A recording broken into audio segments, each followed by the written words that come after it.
নমস্কাৰ ছাৰ বাইদেউসকল, ৰাজ্যৰ চৰকাৰী কৰ্মচাৰীসকলৰ প্ৰাপ্য ছুটি কৰ্তন কৰাৰ ওপৰত শেহতীয়াকৈ এটা বিভাগীয় কঠোৰ নিৰ্দেশনা প্ৰকাশ পাইছে, যাক লৈ ৰাজ্যৰ চৰকাৰী কৰ্মচাৰীসকলৰ মাজত ব্যাপক প্ৰতিক্ৰিয়াই দেখা দিছে।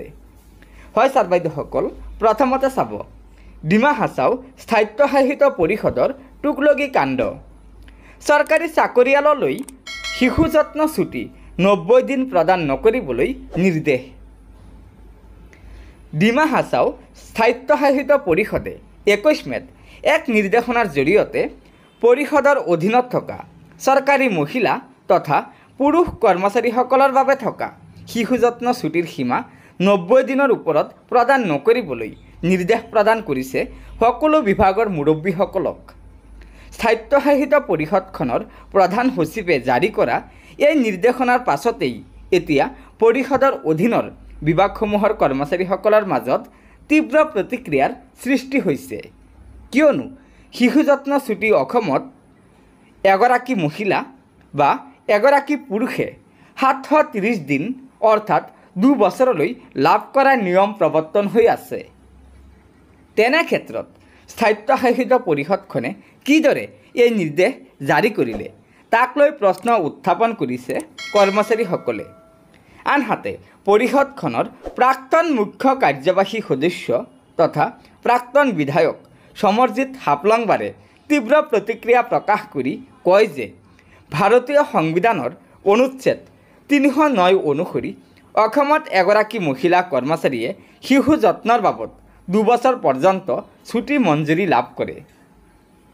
আনহাতে এগৰাকী অকলশৰীয়া পুৰুষ কৰ্মচাৰীয়েও শিশুৰ যত্নৰ বাবে এই সুবিধা লাভ কৰি আহিছে। তেনে ক্ষেত্ৰত দেৱলাল গাৰ্লোছা নেতৃত্বাধীন পৰিষদখনে কিদৰে কৰ্মচাৰীসকলৰ এই সুবিধা হ্ৰাস কৰিছে সেইটো প্ৰশ্নৰ বিষয়ে।